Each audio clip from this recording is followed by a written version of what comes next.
जय श्री राम दोस्तों, स्पिरिचुअल ज्ञान हिंदी कहानी में आप सभी का दिल से स्वागत है।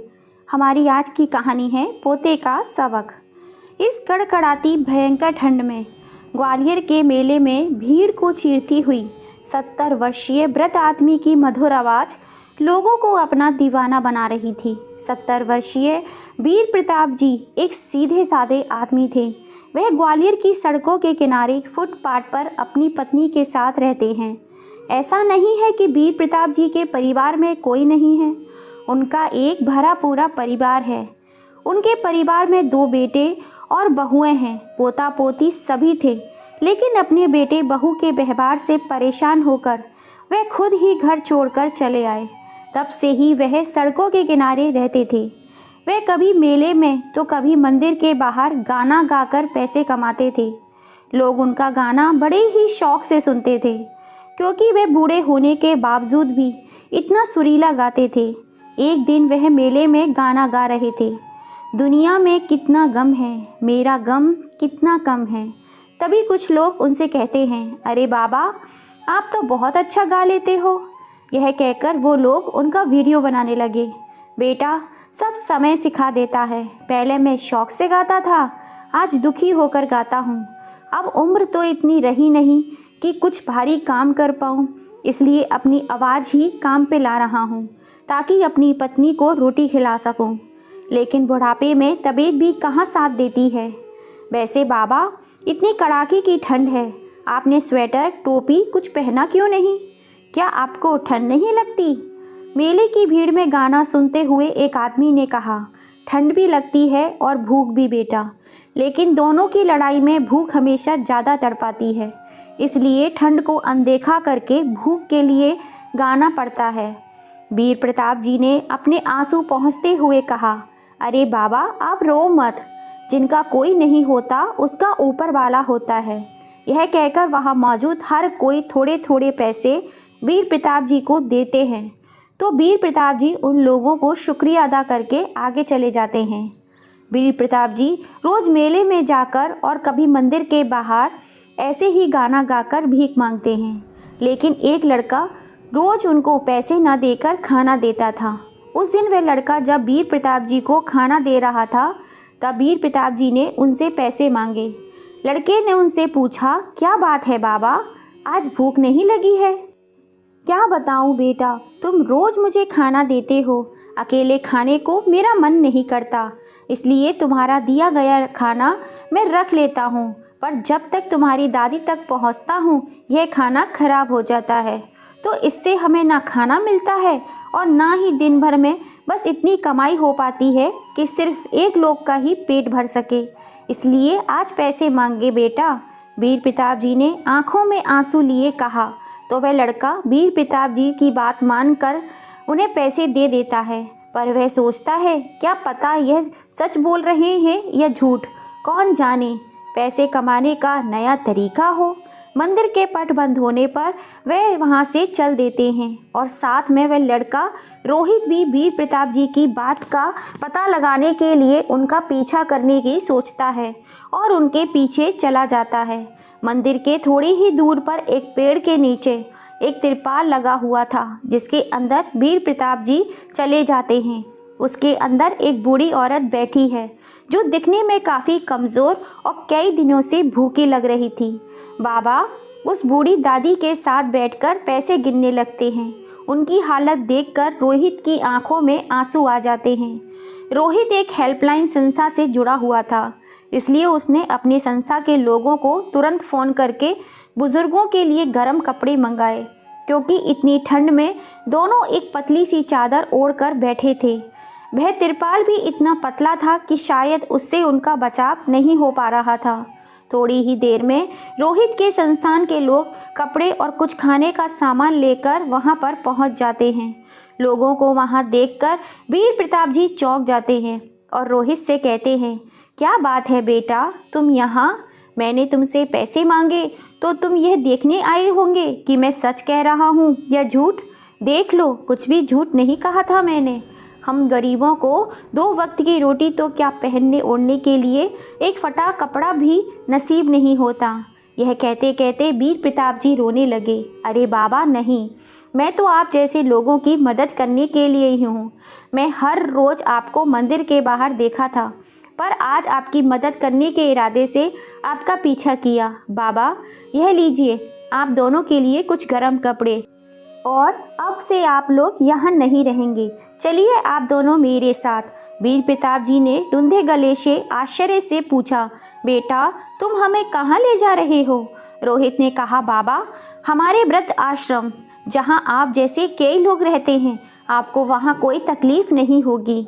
रोहित ने उनका हाथ पकड़ते हुए कहा, पर बेटा अगर मैं गलत नहीं हूँ तो वहाँ भी कुछ खर्च तो देने होते होंगे ना, क्योंकि हमने सुना है कि बिना कोई खर्च के वहाँ पर भी रहने को नहीं मिलता, और जब उनके बच्चे कोई खर्च नहीं देते तो वह भी उन्हें निकाल देते हैं। बेटा कहीं ऐसा ना हो कि कुछ दिन रखने के बाद हमें वहाँ से भी निकाल दिया जाए, और जहाँ जगह हम रह रहे हैं वो भी हाथ से चली जाए।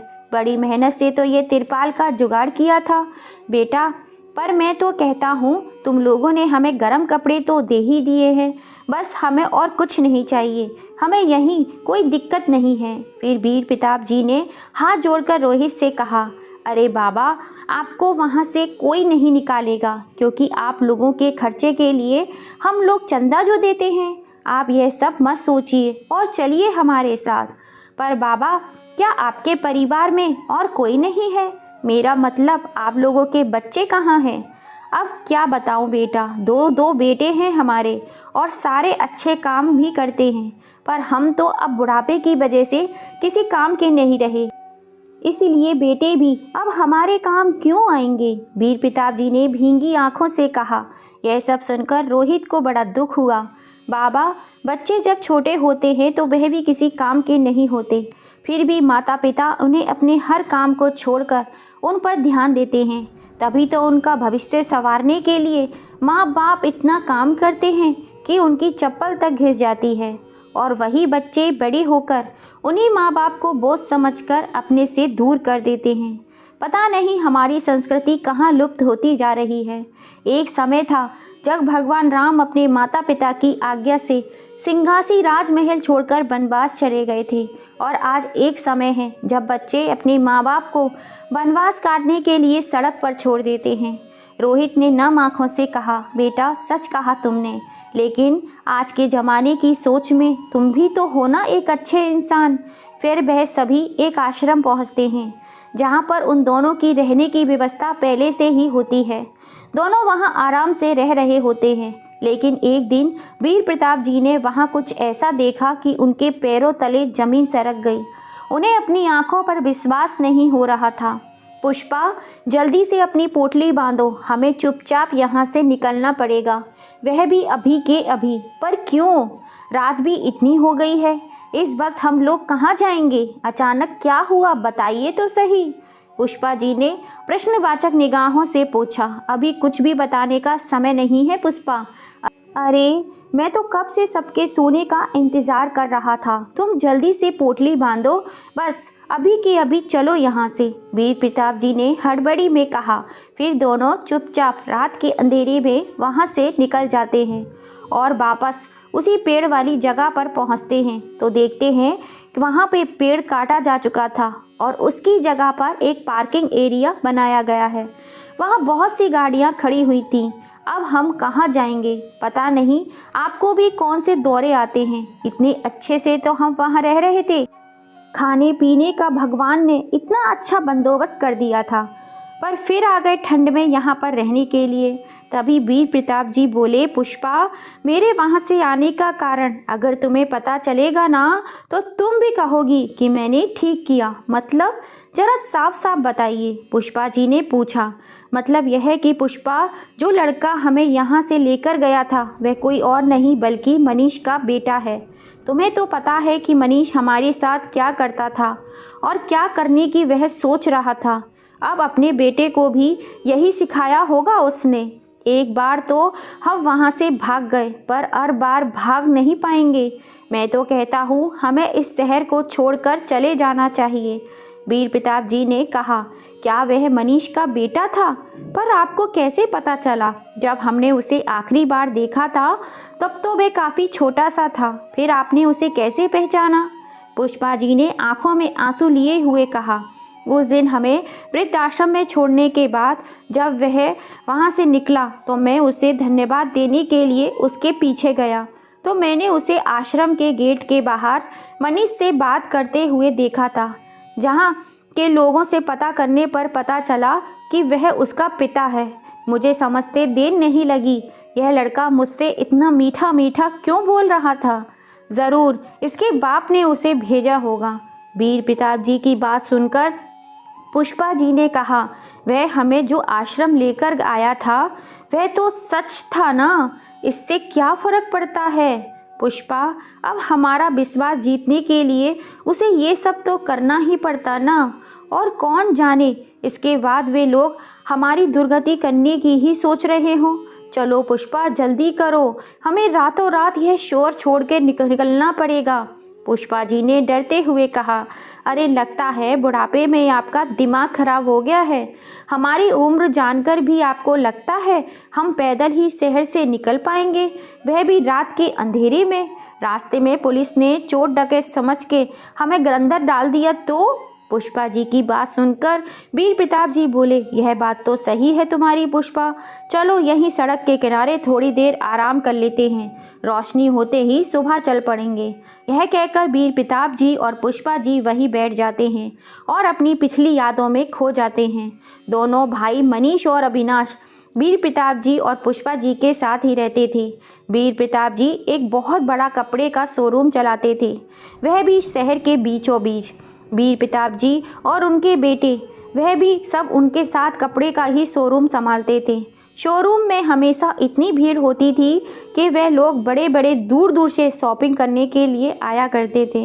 इधर घर पर पुष्पा जी हर दिन तीनों का इंतज़ार करती। बड़ा ही खुशहाल परिवार था, पैसों की कोई कमी नहीं थी। घर के हर काम के लिए नौकर लगे हुए थे, लेकिन खाना वह खुद से ही बनाती थी। उनकी तबीयत अक्सर खराब रहती थी, जिस पर खाना बनाने वाले को रखने की बात भी होती थी, पर पुष्पा जी हमेशा मना कर देती।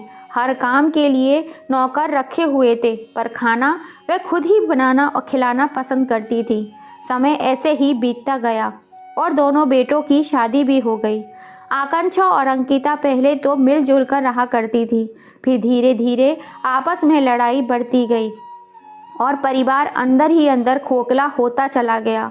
बात बात पर झगड़े होने लगे। यह सब देखते देखते वीर प्रताप जी बीमार रहने लगे और उन्होंने जल्दी ही बिस्तर पकड़ लिया। उसके बाद तो हालत और भी ज़्यादा बदतर होती गई। दोनों भाइयों ने शोरूम की कमाई को चुराना शुरू कर दिया, जिससे शोरूम में बहुत घाटा हो गया। अंत में शोरूम बंद करना पड़ा। वीर प्रताप जी ने सबको अलग रहने के लिए कह दिया और उसी घर में सभी ने अपना अपना हिस्सा अलग अलग कर लिया। अब सभी अलग अलग रहने लगे। सबसे बड़ा सवाल उठा कि माँ बाप कहाँ रहेंगे, तो दोनों ने माँ बाप को रहने का इंतज़ाम तो कर दिया, पर दोनों उनकी जिम्मेदारी लेने से कतराने लगे। सभी एक दूसरे पर थोपने लगे थे। जिस शोरूम को वीर प्रताप जी ने इतनी ऊंचाइयों तक पहुंचाया था, आज उस शोरूम पर नामो निशान तक नहीं था। दोनों बेटों ने दुकान के पैसे हड़प कर कुछ तो अपने घर में जमा कर लिए थे। वीर प्रताप जी तो अभी अभी बिस्तर से ही उठे थे। वे काफ़ी दिनों से अपनी बीमारी की वजह से काफ़ी रुपए खर्च कर चुके थे। दोनों बेटों ने यह फैसला किया कि वह दोनों 3-3 महीने के लिए माँ बाबूजी को अपने पास रखेंगे। वैसे माँ बाप तो रहेंगे इसी घर में ही, बस खाने के लिए 3 महीने एक बेटा खर्च करेगा तो 3 महीने दूसरा। वीर प्रताप जी ने अपने परिवार की ऐसी हालत देखकर बस रोते ही जा रहे थे, पर अपनी अवस्था के कारण अपने आंसू पोंछ लेते। पहले उन्हें रखने की बारी आई उनके बड़े बेटे और बहू की, लेकिन आकांक्षा तो उनसे हमेशा ही चिढ़ती थी। पुष्पा जी सोचती थी कि पता नहीं उन्होंने ऐसा क्या कर दिया है जो बहू उनसे ऐसा बर्ताव करती है। पुष्पा जी बरसों से दोनों बेटों और पति के खान पान का ध्यान रखती थी। मजाल है कि कोई उनकी देखभाल में कमी निकाले, पर आज वह दोनों अपने ही घर में अजनबियों की तरह रह रही थी। एक दिन सुबह आकांक्षा पुष्पा जी से कहती है, देखिए मम्मी जी, अब हम कोई रईस तो है नहीं, इसलिए ऐसे बैठकर खाने का तो कोई सवाल ही नहीं होता। घर के सारे काम आप करेंगी और बाहर के पापा जी करेंगे, तभी आप लोगों को खाना मिलेगा। पुष्पा जी चुपचाप सिर हिलाकर बहू की जली कटी बातें सुन लेती और चुपचाप रसोई में चली जाती। वह दिन भर काम करती, फिर भी आकांक्षा उन लोगों को खाना देते वक्त यही कहती, पता नहीं कुछ लोग अपनी अच्छी किस्मत लिखवा कर आते हैं कि बैठे बिठाए मुफ्त का फ्री का खाना खाते हैं और उनको खिलाने वाला खुद पिसता रहता है। एक कप चाय को भी कभी कभी सुबह के अलावा मांग लिया तो उन्हें चाय का तो पता नहीं, ताने ज़रूर सुनने को मिल जाते।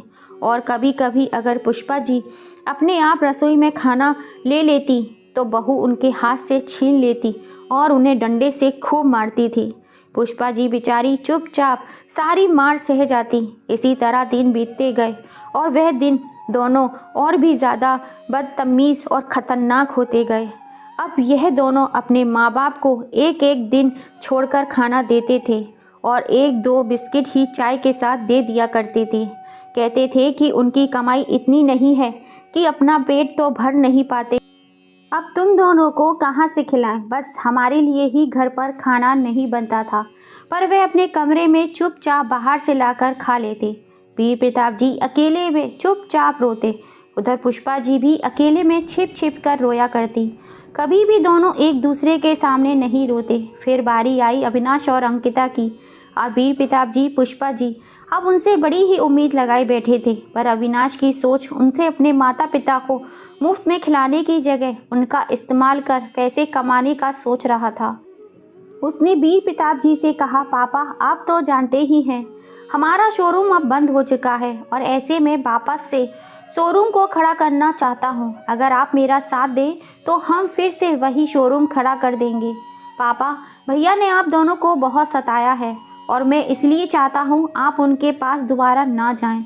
आप हमेशा से सर उठाकर जीते आए हैं और आगे भी ऐसे ही जिएंगे, इसलिए मैंने एक शोरूम पर आपके लिए बात कर ली है। कुछ नहीं, आपको वहाँ बैठकर हिसाब किताब देखना है, जिसके लिए आपको तनख्वाह भी मिलेगी और माँ अपनी बहू के संग मिलकर घर के कामों में मदद कर दिया करेगी। सब मिलकर काम करेंगे तो पैसे कमाएंगे, तो जल्दी अपना छोटा सा सही मगर एक शोरूम खुल जाएगा।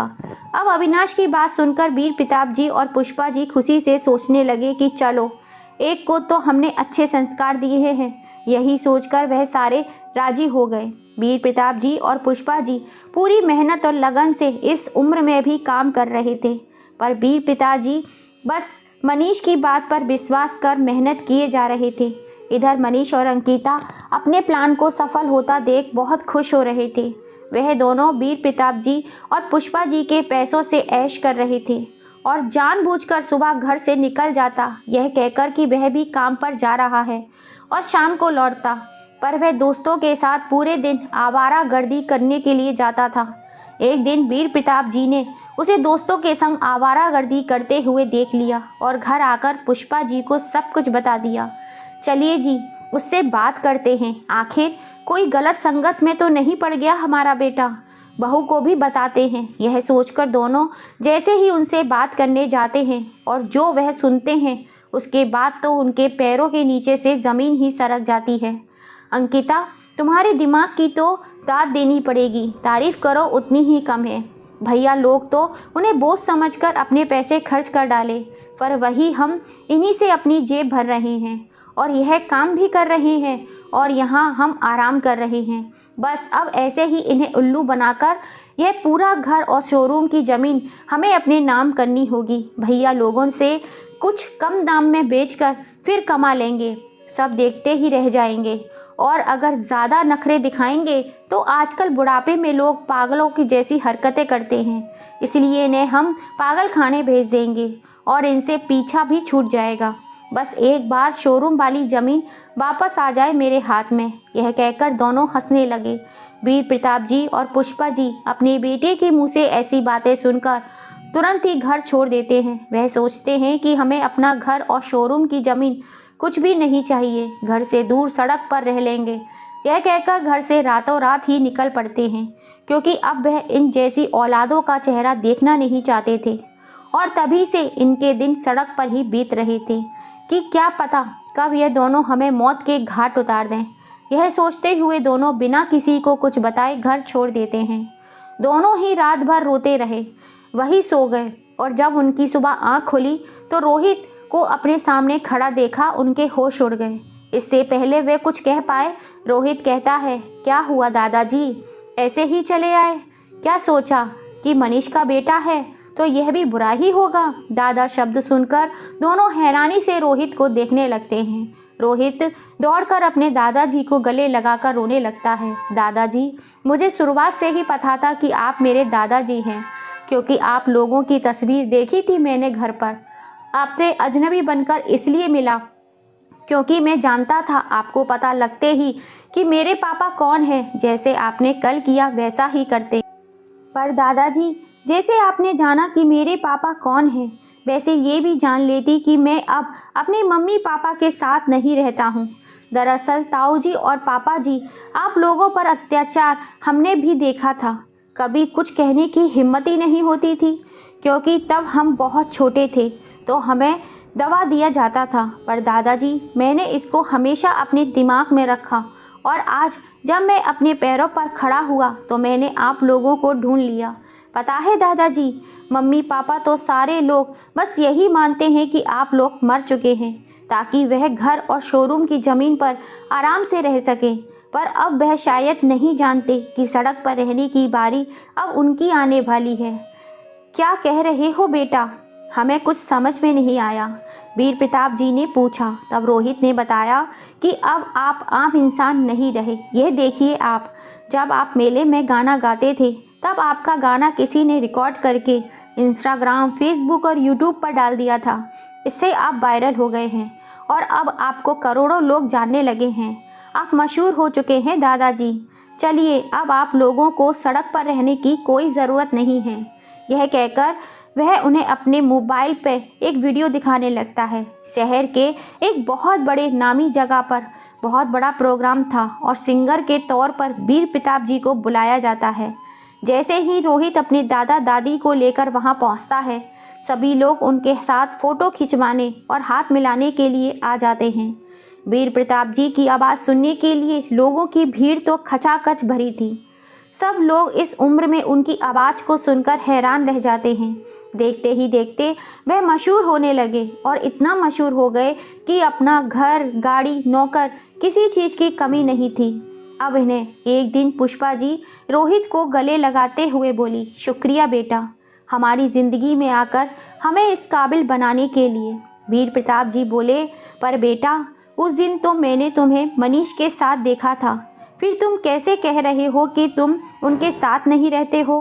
वो दादाजी, दरअसल मेरे घर छोड़ने पर वे यूं ही अक्सर मुझे मनाने और अपने साथ घर ले जाने के लिए आते रहते हैं।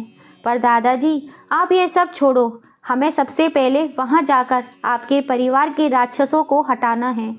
अब उनको भी पता चले कि जिस माँ बाप को उन्होंने बोझ समझकर घर से फेंक दिया था, आज लोग उनकी एक झलक पाने के लिए तरसते हैं। अब वक्त आ गया है उनको सज़ा देने का। पता है, माता पिता होने के नाते आप लोगों को यह सब करना अच्छा नहीं लगेगा, पर अगर आप लोगों ने उन्हें अभी सबक नहीं सिखाया तो हर बच्चा अपने माता पिता के साथ ऐसा ही व्यवहार करेगा।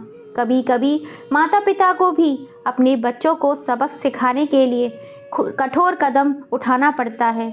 पुष्पा जी ने कहा, मैं तो हैरान हूँ बेटा, जो संस्कार हम अपने बच्चों को नहीं दे पाए, वह संस्कार हमारे बच्चों ने अपने बच्चों को दे दिए।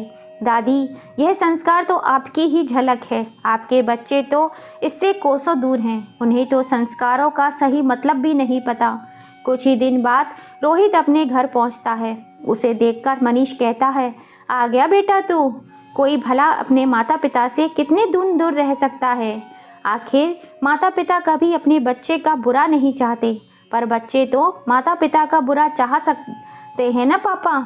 रोहित ने गुस्सा होते हुए कहा, नहीं बेटा, तूने हमारा कुछ बुरा नहीं किया।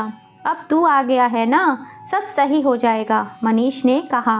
पापा, मैं अपनी नहीं आपकी बात कर रहा हूँ। जो आप लोगों ने दादाजी और दादी के साथ किया उसकी बात कर रहा हूँ। रोहित ने गुस्से में उबलते हुए कहा, बेटा, जो हो गया सो हो गया। वे लोग भी बड़े मतलबी थे, अब रहने दो इनकी बातों को। कहते हैं मरने के बाद किसी की बुराई नहीं करनी चाहिए, वरना तुम्हें आज हम बताते कि वह लोग कैसे थे। अपने पिता की बात सुनकर रोहित को और भी तेज गुस्सा आ गया और वह भड़कते हुए बोला, आप लोगों से किसने कहा कि वह मर चुके हैं? किस दुनिया में रहते हो आप लोग? रोहित मुस्कुराते हुए बोला। क्या मतलब है तुम्हारा? मनीष ने चिल्लाते हुए कहा। रोहित ने तुरंत अपना मोबाइल खोलकर दिखाया तो सभी के पैरों तले जमीन सरक गई। पिता का बंगला, गाड़ी देखकर सारे मानो बेहोश होने वाले थे।